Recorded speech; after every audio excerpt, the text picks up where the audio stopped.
This podcast is part of E2C Network, where we share the whole Auburn experience.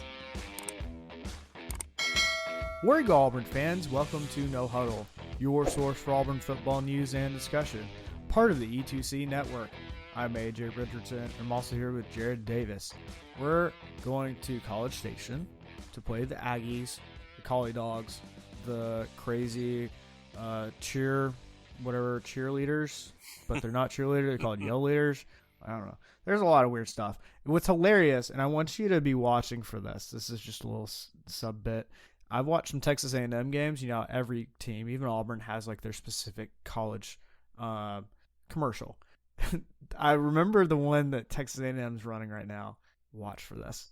They say, we don't have a special language. We just love our team or something like that. And I was like, we don't have a special language. Have you tried listening to your yell leaders' cheers? Because I get Bodegetta is kind of weird. It's nonsensical words, right? But most of our other cheers actually make sense. Every single one of Texas A&M's cheers do not make sense. They're kind of weird. They all have hand signals for them. Anyway, a sidebar, but that's just the weirdness that I feel like Texas A&M is.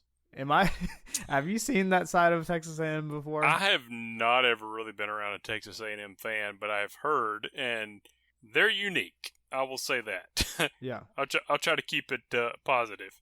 From what I understand, it's unique fan base. They are very nice. Like, Texas A&M fans and Auburn fans are generally very nice. Like, they're not.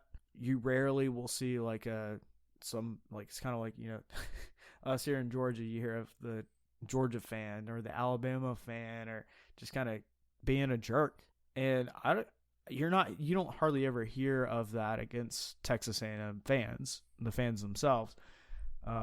So I'll give them that. They're nice.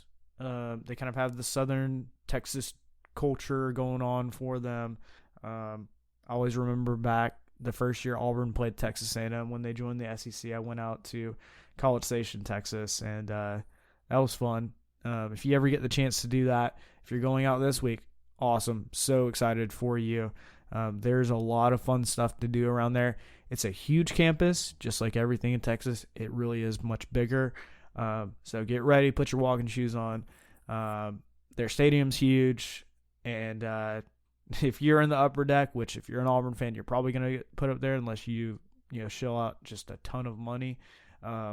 It's pretty high up there, but it's still very doable. So highly encourage it, and it's a good time.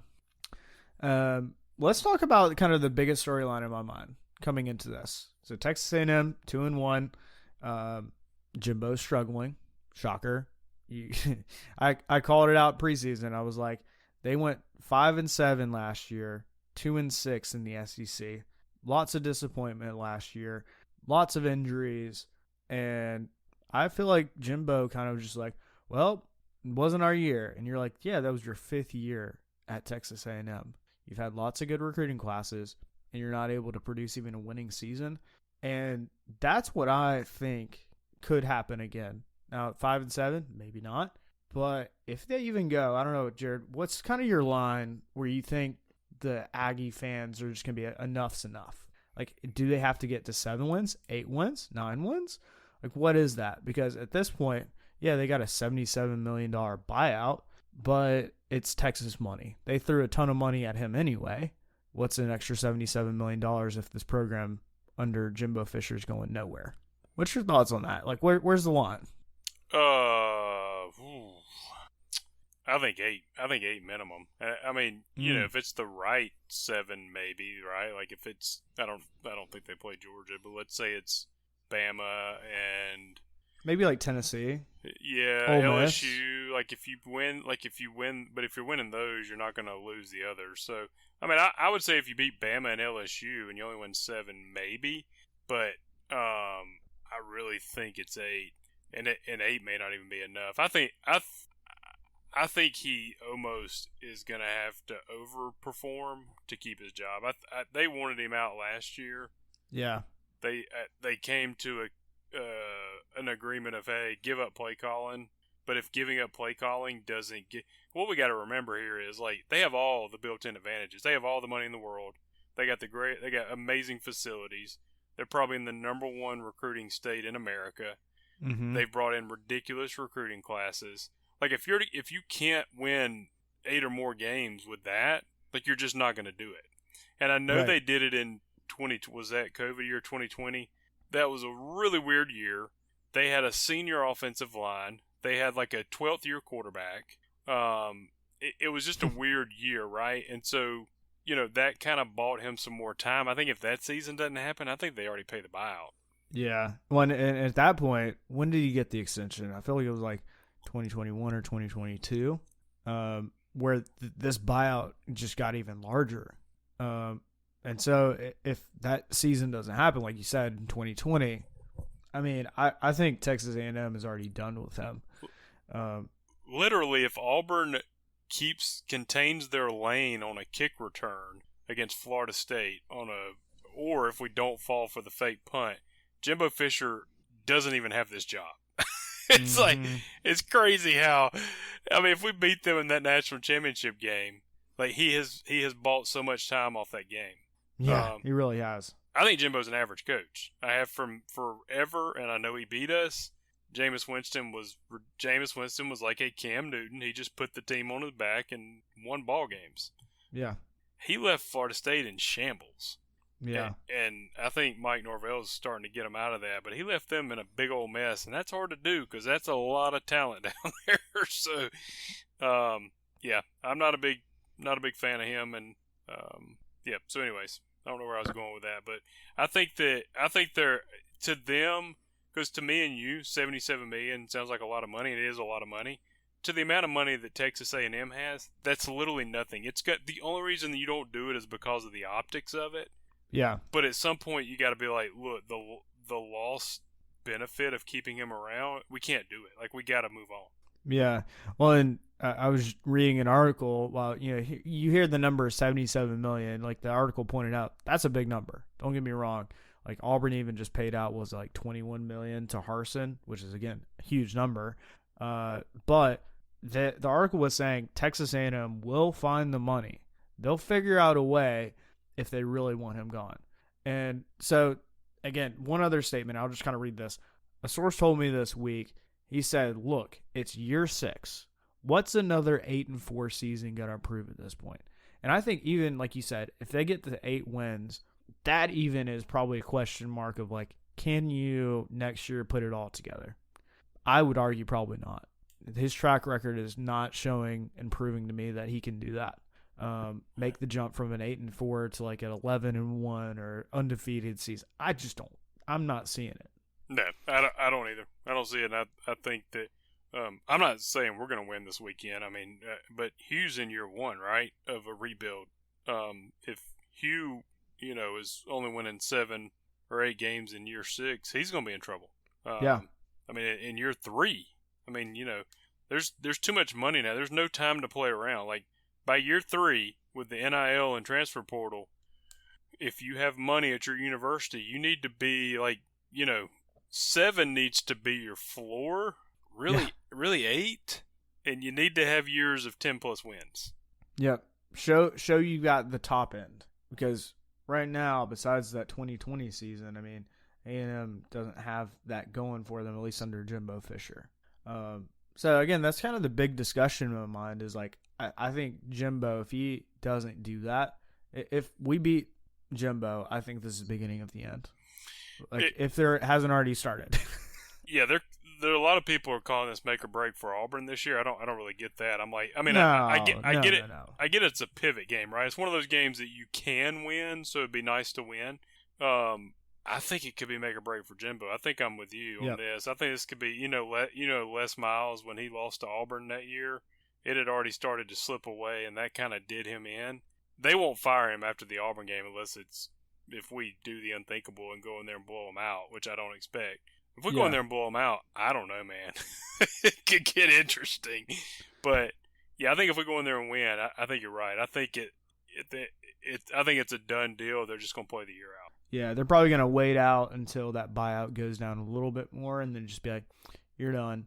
Like, you've tried the new offensive coordinator thing with Bobby Petrino. It's just not working. So, Let's actually talk about the game itself and kind of the different players. So Wigman, he is their quarterback. He already has 909 yards and 8 touchdowns this season with only 2 interceptions. His season is looking pretty good, but that doesn't tell you the whole story.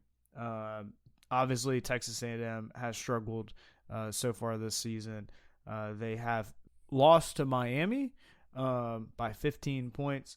That was kind of just like a wow shocker, a little bit of a unexpected for most people, but I even saw that one coming just because I genuinely think there's something about teams that know their coach and their coach knows them really well and they play extra hard for them.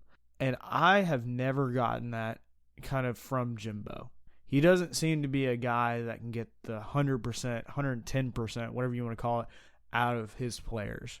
They may be highly talented, but that doesn't mean you're going to be the best of the best every single play, every single time, and want to win for your coach and for your school. This, to me, is kind of like the biggest like Achilles heel for Jimbo Fisher at Texas A&M. He just doesn't seem like he can get that out of them. And I just don't necessarily know that's the case, even in this game. That's why if you look at kind of the line here, Auburn's only a 7-point underdog to Texas A&M. And, to me, that's pretty good. I mean, Texas A&M preseason was ranked 23rd. There's some excitement around them just because of recruiting. And I think that started to kind of fade away a little bit. And if Auburn can go in there and I think take what they learned from Cal and put that into what Texas A&M, what they game plan for Texas A&M, I think you have a much better shot because they learned a lot at Cal. That was a come-from-behind win where you should never have been in that game with 4 turnovers and only having like 12 first downs the whole game. And yet we came back and we won. Not saying that is going to happen at Texas A&M, but that builds the kind of the just want to and showing your team that you can do it. So that's the part that I think is pretty interesting for this one. Let's get into our players to watch for this game.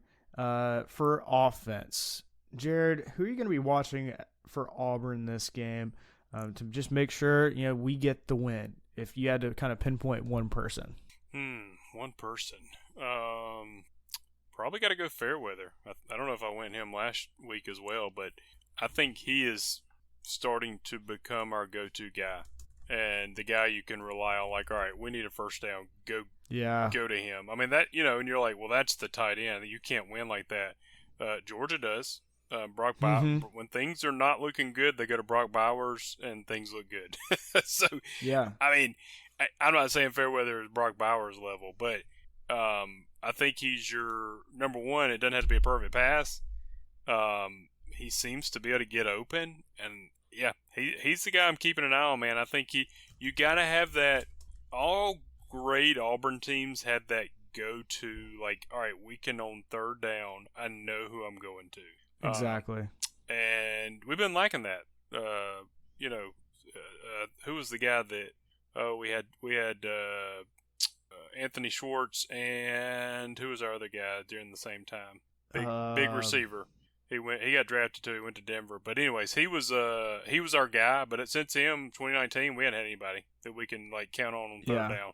Yeah, and the only other one I can think of maybe is like a tight end occasionally, but like that's not even that consistent for Auburn.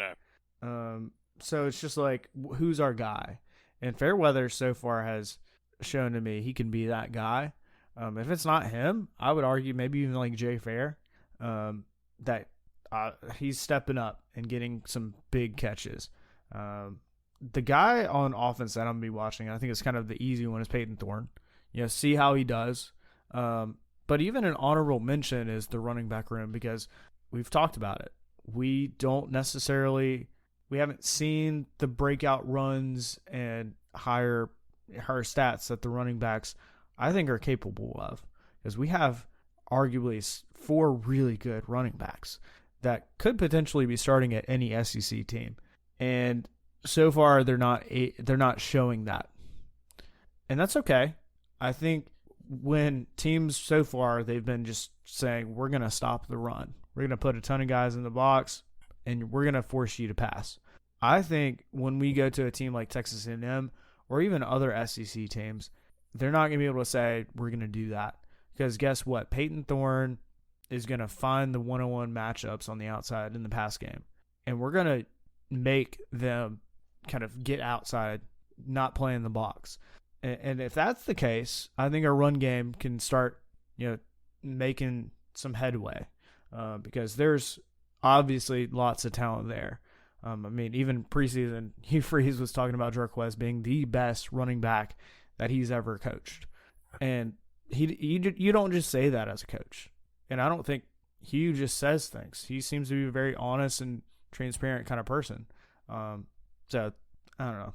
That's where I'm kind of at with that. Real quick. On defense. I just wanted to, in case somebody's yelling at the radio right now, it was Seth Williams. Seth Williams was the other receiver.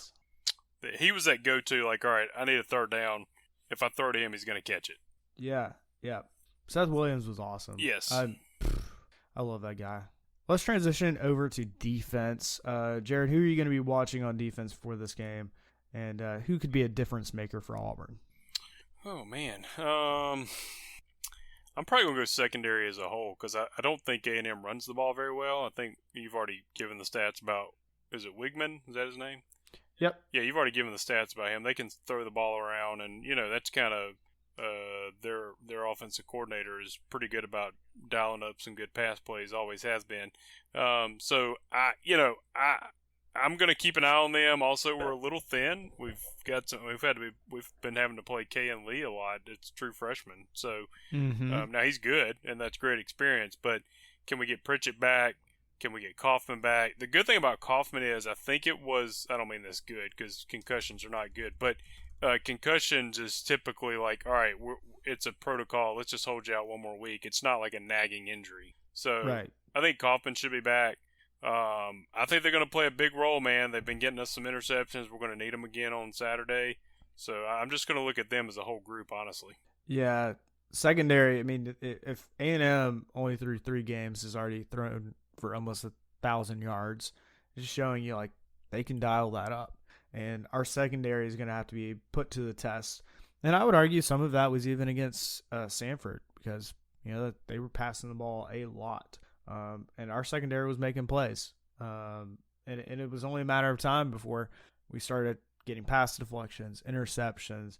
And I think that's something that we can do against Texas A&M, especially once we kind of settle into the game, is really start keeping your eye on the quarterback's eyes, reading them, and secondary can do that.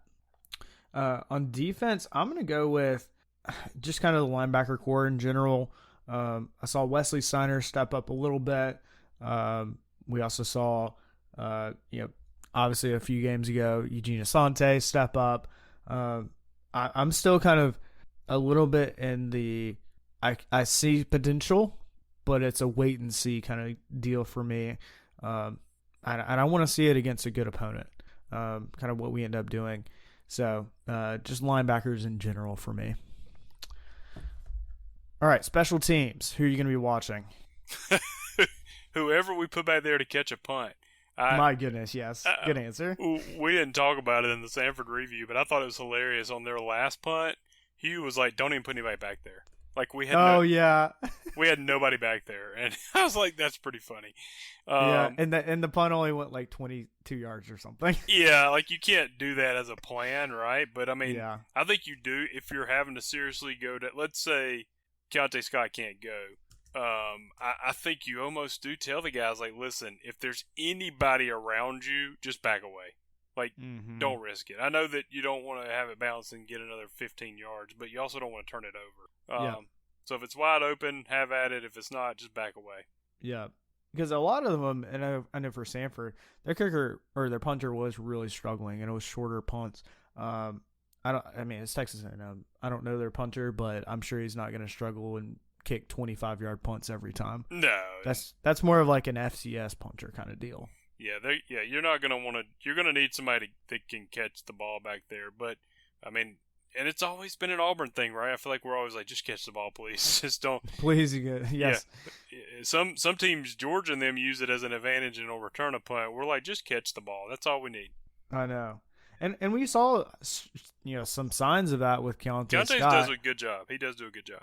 And I'm just hoping he's able to come back, and we were just simply resting him up for the game against Texas A&M. Because if he's back, my concerns in the punt return game are much less, because so far he's proven he can just be the chill, relaxed dude, not think anything about it, and have the potential to break one. I agree. I'm hoping it's not this case, but Evan McPherson, I think I'm gonna be watching him, because I hope it's not we win by a field goal or something like that, but this could kind of play out in that way. And if Evan McPherson goes in there and kicks a field goal or two, and that becomes the difference, I feel like that could be the case, because right now Texas A&M is only favored by 7. And anything can happen. It's college football, especially the SEC. We're already seeing some craziness going on in the SEC, and I'm ready for Auburn to kind of come in and potentially cause more craziness with this Texas A&M game. Let's transition into our score predictions. We were looking at the ESPN predictor that they do. It's actually bumped up a little bit. Preseason, Auburn was only predicted to win 26% of the time. And now it's bumped up to 33%, which I think is kind of like a two-way street thing. Auburn's, showing, hey, we can win. We've got our issues, obviously, but we can win. We're 3-0.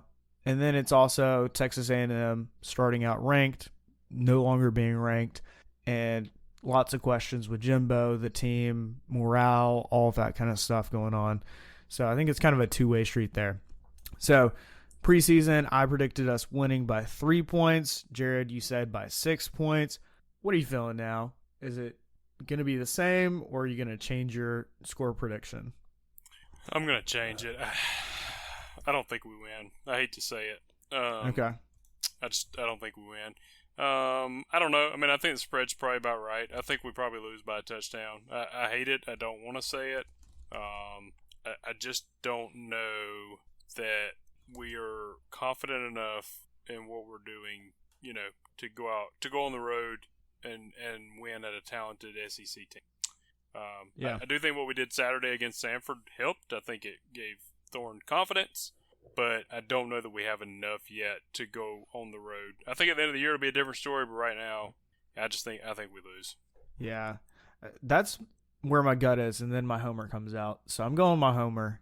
Go with it, man. I mean, I very rarely, unless it's like an absolute, you're going to get beat when Georgia's like rocking and rolling, but yeah, I don't have a good feeling. But here's the positive. If anybody's listening, I never have a good feeling going out to A&M, and it usually turns out good.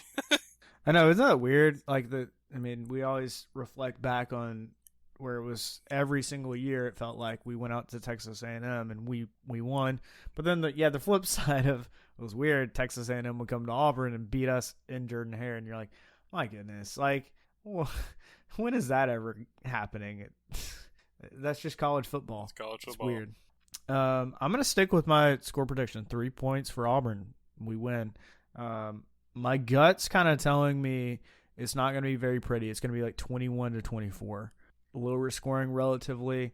That's my gut. If we end up scoring a good bit, 35, somewhere in that range, I think Texas A&M can keep up with us, especially with their pass game. So it could be kind of like a little bit of back and forth. So brace yourself, Auburn fans. This is your first SEC game, and a lot can happen. Let's go to our final segment of the day, an Auburn fan perspective of the SEC.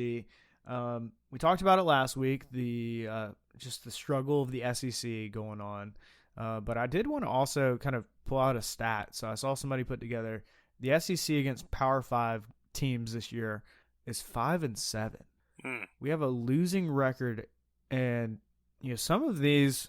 Okay, I'll say, I don't know, the LSU Florida State game. Maybe it's kind of a toss up. Florida State was just having an incredible game. Texas A&M losing to Miami again. A&M's not having that great of a season. Arkansas losing to BYU. Okay, Texas versus Bama.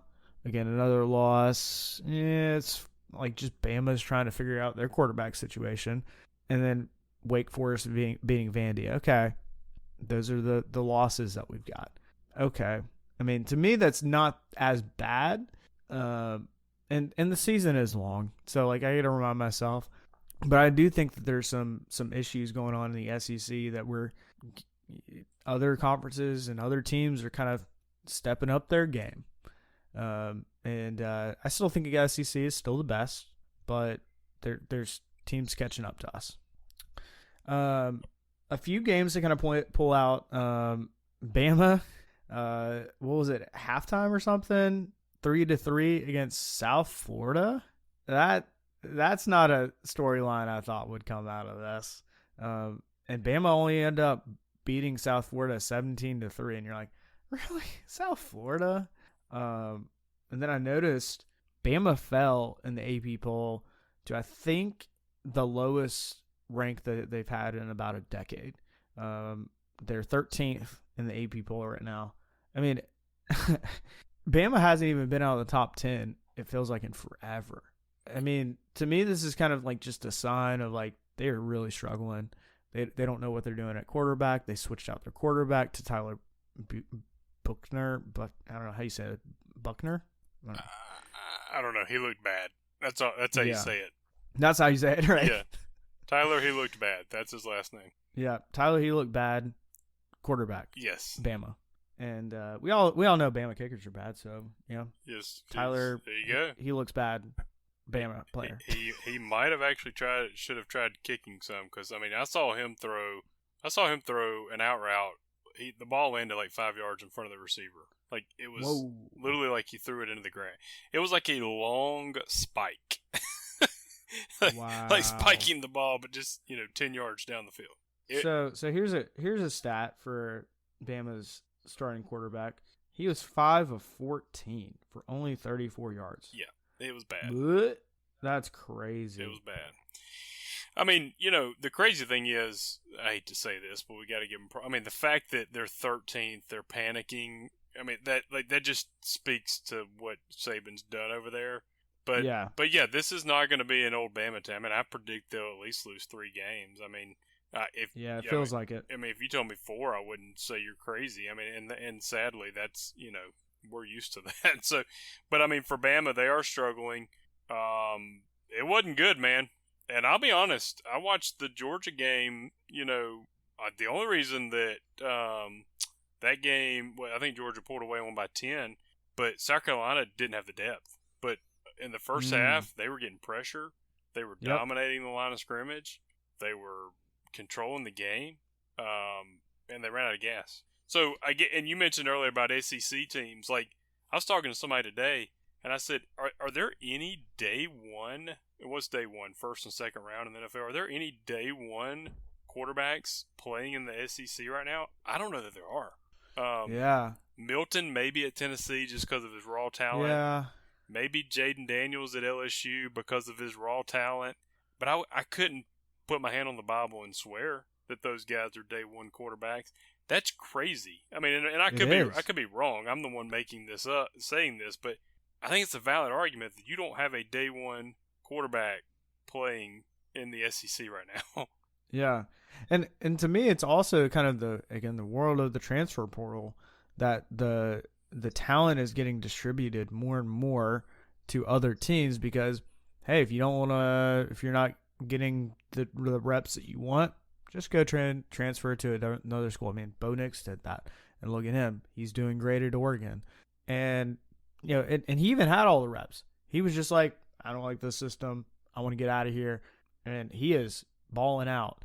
And so there's plenty of guys like that, and so I think that's where the talent is starting to get distributed to all sorts of Power 5 teams, and they're saying, hey, I can go play at this team that may fit my play style a little bit better, and then have a better shot at going to the NFL, which if you're in college football at Division I at a Power 5 school, you're thinking, I want to go to the NFL.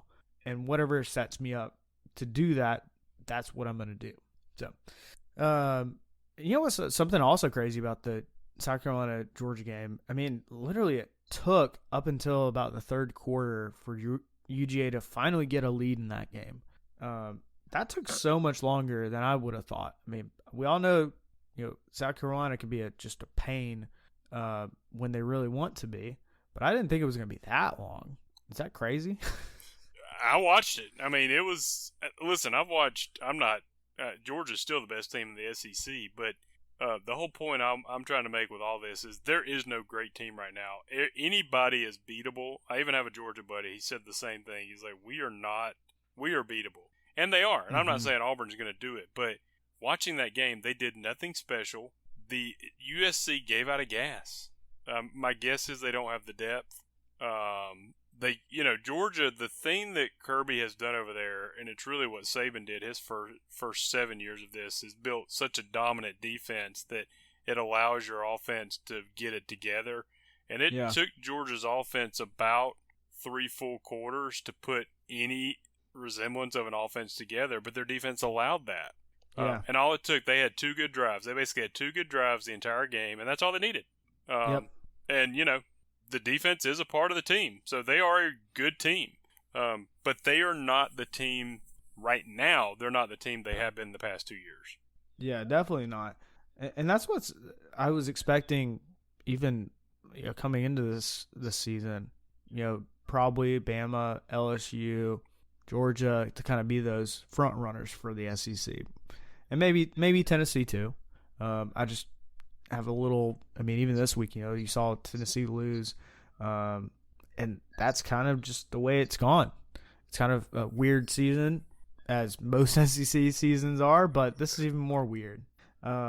Something else weird. I saw that the Missouri kicker. You remember the one that missed that super short, 22-yard kick or whatever it was, and then Auburn ended up beating Missouri last year. What was his name? The thicker kicker or whatever he's called? That was his nickname. He ended up kicking a 61-yard field goal to win the whole game. And that's awesome. Love that. Missouri fans rushed the field, which, okay, it's a little too excited, but it was a ranked Kansas State team, so got some fun. The SEC fined them $100,000, which we all know that's just a little slap on the wrist for most SEC teams because they make lots of money. But I don't know. Maybe that's actually more of a slap on the wrist for Missouri because Missouri, they're not pulling as much money as other SEC teams. Let's talk about, I know we need to end this thing, but can we talk about why he had to kick a 61-yarder? Did you watch it? I did not. I just saw the final little bit. Okay, so they get in field goal range, spike the ball so they stop the clock to kick a field goal. They forget to send the field goal unit out. There was a 5-yard penalty delay game. No. Never in my life seen anything like it. That coach, they got lucky, dude. They literally was a 5-yard delay game. The Kansas State coach was over there trying to decide what to do with his people, and then he's basically making hand gestures oh, I don't have to worry. They're not even on the field. There was no one on the field, AJ. What? That special teams coach, the head coach, first off, needs to be on that. But, that's on the special teams coach to be like, guys, you need to be out there. AJ, they were huddling over on the sideline. He was talking to the offense like it was a timeout. The offense wasn't even going back out on the field. I've never in my life seen this. I was yelling at the TV. I'm like, what are you doing? And it's a 5-yard penalty. It now made it 61 yards, and they are lucky he made it because, that would have been hard to explain in a press conference. Oh, that would have been so hard. Yeah. They would have gone to overtime, and who knows? You got to flip of the coin, I feel like. They didn't even. I can't not laugh. They didn't send anybody. There was nobody over the ball. Wow. I've never seen this. They had nobody out on the field. So wild. Anyways, okay. That's so wild. We did have, I think I alluded to this, Florida beat Tennessee, who's ranked number 11 right now, 29-16. I was not expecting that one. Nope. Because Florida, they have struggled. But hey, maybe this may be their turning point, saying, hey, we're a better team. And I've always said this.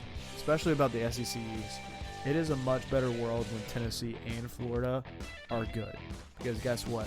Georgia has to face them every year. I know the SEC is about to get shaken up again with Oklahoma and Texas coming in, but for now, I'm much happier with those two teams doing better. Yep. All right, Jared, before we get out of here, how can people stay in touch with you? You can find me on Facebook under my name, Jared Davis. And you can find me on X/Twitter, whatever the heck that is, at AJY_. It's always great to be an Auburn Tiger and War Eagle. War Eagle. Thank you for tuning in to today's episode on the E2C Network. On your way out, I want to remind you to stop by e2cnetwork.com. It's your one-stop shop for all our content across our podcast, YouTube channel, and much more. To stay up to date with us, make sure you're following social media accounts such as Facebook, Twitter, and Instagram. While our content here may always be Auburn sports heavy, if it's orange and blue, it's what we do. War Eagle.